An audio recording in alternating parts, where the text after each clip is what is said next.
तो hello guys, आज की इस वीडियो में हम नरेशन जो कि बहुत ही इंपॉर्टेंट टॉपिक्स है बीएस 6 सेमेस्टर के लिए। बेसिकली हमारे पास कुछ ज़्यादा डाटा इसमें भी नहीं है, कुछ ही लाइंस दी गई हैं। तो जो भी लाइंस है इसके मतलब को हम समझेंगे और एक ब्रीफ इंफॉर्मेशन नरेशन के बारे में रखेंगे ताकि किसी भी प्रकार का नरेशन से संबंधित क्वेश्चन आए तो उसको हम ईजिली कर सकें। तो चलिए ज़्यादा टाइम का वेस्ट नहीं किया जाए और शुरू किया जाए। Introduction to narration. नरेशन का introduction.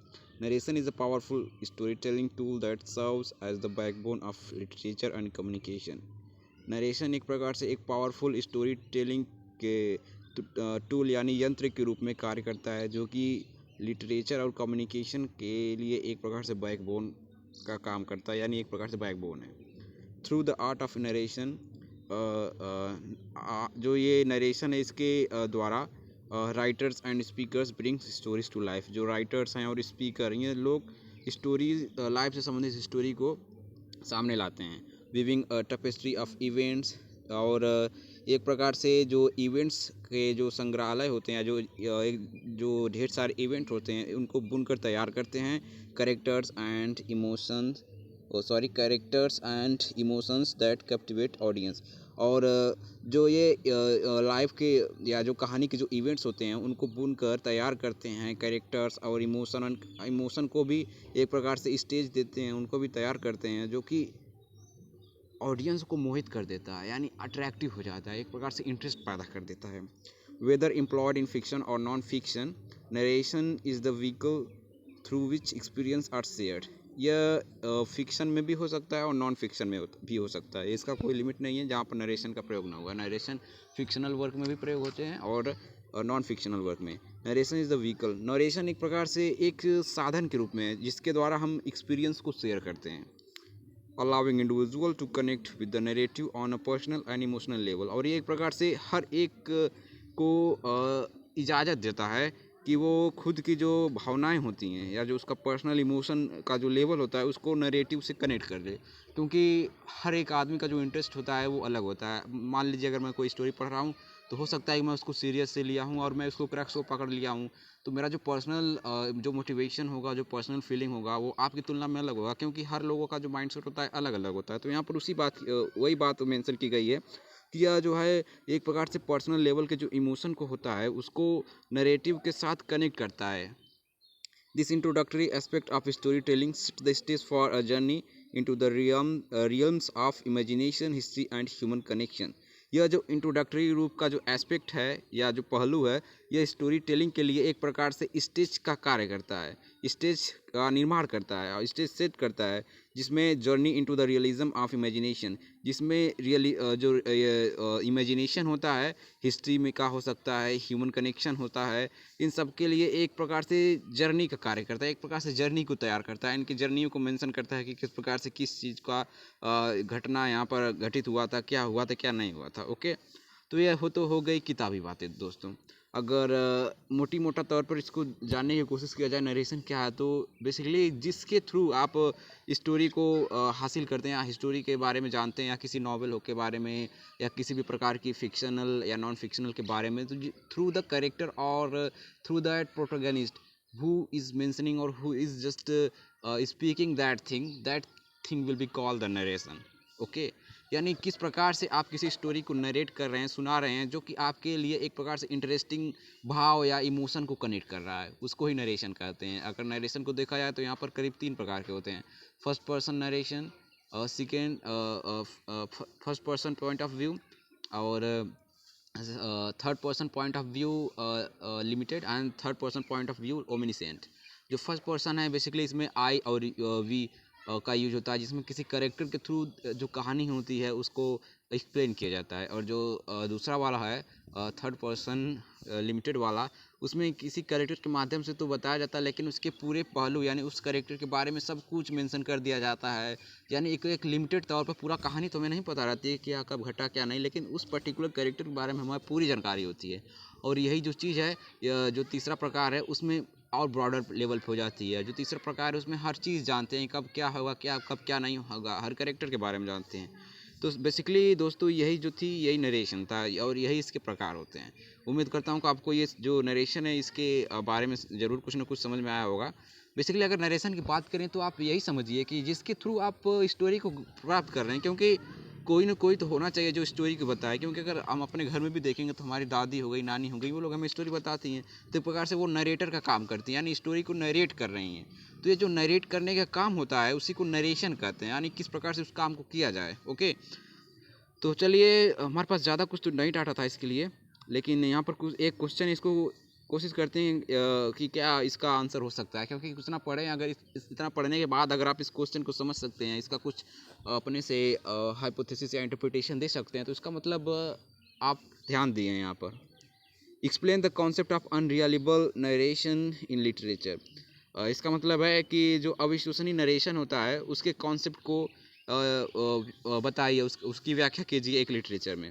Provide example from well known works to illustrate how an unreliable narrator can influence the readers influencing of the story. Example भी दीजिए, और वेल नॉन वर्क्स यानी एक अच्छे वर्कों के जो वर्क होते हैं, फेमस वर्कों के साथ जहाँ पर नरेशन का भरपूर यूज हुआ होगा, उसके द्वारा इसका एग्जाम्पल दीजिए, इसका उदाहरण। यानी कि हमें अगर हम कोई स्टोरी पढ़े होंगे, ज़रूर से ज़रूर कहीं पढ़े होंगे, हमने ज़बरदस्त नरेशन का वर्क या यूज़ देखा होगा, तो हमें वो स्टोरी को मेंशन करना है और वो सीन बताना है कि यहाँ पर बहुत इंपॉर्टेंस सीन था जिसमें इस जो नरेशन का जो लेवल था वो बहुत हाई था। तो इस प्रकार से हमें उस सीन को, उस उदाहरण को वहाँ पर मेंशन करना पड़ेगा, सा उदाहरण के सहित, तभी नंबर हमें अच्छा मिलेगा। यहाँ पर उदाहरण का इलस्ट्रेट मतलब यही होता है कि सा उदाहरण, किसी चीज़ को उदाहरण के साथ समझाना है, तो वही हमें वहाँ पर मेंशन करा है। तो यह हो गया इस क्वेश्चन का मतलब।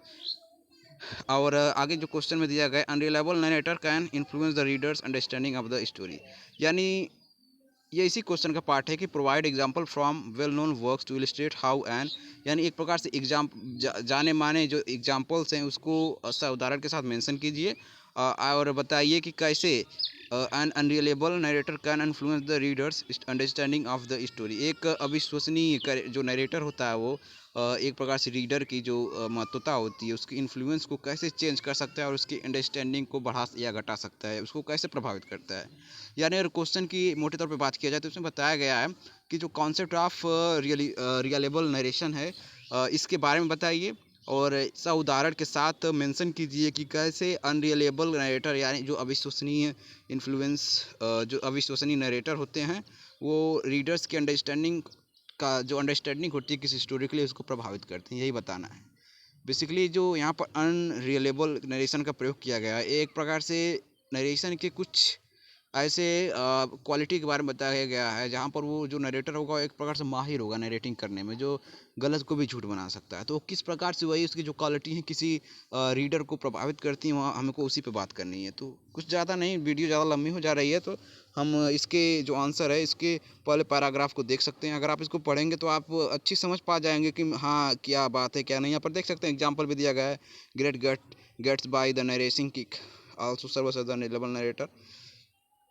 तो यहाँ पर ये एग्जांपल्स हैं। तो आंसर देखते हैं, unreliable narration is a narrative techniques where the credibility and trustworthiness of narrator are compromised, यानी जो अविश्वसनीय नरेशन है एक प्रकार से नरेटिव का एक टेक्निक है जहाँ पर जो क्रेडिबिलिटी है यानी जो ईमानदारी है, और वर्दीनेस है यानी जो उसकी योग्यता है ऑफ नरेशन का, आर कंप्रोमाइज्ड, वहाँ पर कंप्रोमाइज़ किया जाता है, यानी वहाँ पर उसका कार्य को एक प्रकार से हम लोग विस्तृत रूप में देखते हैं। लीडिंग टू अ डिस्टॉर्ट और क्वेश्चनेबल प्रेजेंटेशन ऑफ लाइफ, जो कि एक प्रकार से बिगड़े हुए या क्वेश्चनेबल प्रेजेंटेशन ऑफ इवेंट्स, और क्वेश्चनेबल के तौर पर जो इवेंट्स का प्रयोग होता है उसको लीड करता है, यानी जो कंडीशन होगी वो इस नरेटर के लिए, जो अनरियलेबल नरेटर है, जो अविश्वसनीय जो नरेटर है, उसके लिए वो जो सिचुएशन होगा बहुत वर्स होगा। वो उस सिचुएशन को इस प्रकार से गठित कर देगा कि एक रीडर पढ़ेगा तो सोचेगा क्या है ये, वो कंफ्यूज हो जाएगा। तो बेसिकली वही बात की गई है। This literary device challenges the readers perception of the story and forces them to critically analyse the information provide by the narrator. देखिए जैसा मैं बोला हूँ वैसी बात आ गई, यानी कि जो लिटरेरी डिवाइस है ये रीडर्स के परसेप्शन को स्टोरी के प्रति डेवलप करती है कि वो अपने इंटरप्रिटेशन को कैसे इस स्टोरी के साथ कनेक्ट कर लें, यानी उसको इन्फ्लुएंस करती है साथ ही साथ। क्योंकि अगर कोई भी नरेटर है मान लीजिए, वो जो कुछ भी बताएगा तो बेसिकली वो तो उसका पॉइंट ऑफ व्यू है, वो जो समझ रहा है, लेकिन अगर आपको इंटरेस्ट उसमें पैदा हो रहा है तो आप अपने हिसाब से भी उसमें कनेक्शन या कनेक्ट करना शुरू कर देंगे, अपने इमोशन को जोड़ना शुरू कर देंगे कि ये जो चीज़ घटित हुई थी इस स्टोरी में वो क्या सही थी नरेटर के द्वारा या कि इसका कुछ और भी हो सकता है। तो यही बताया गया है कि यह हमारे जो इन्फ्लुएंस है, हमारी जो महत्वता है किसी स्टोरी या फिक्शन के लिए, उसको प्रभावित करती है, उसको चेंज करती है।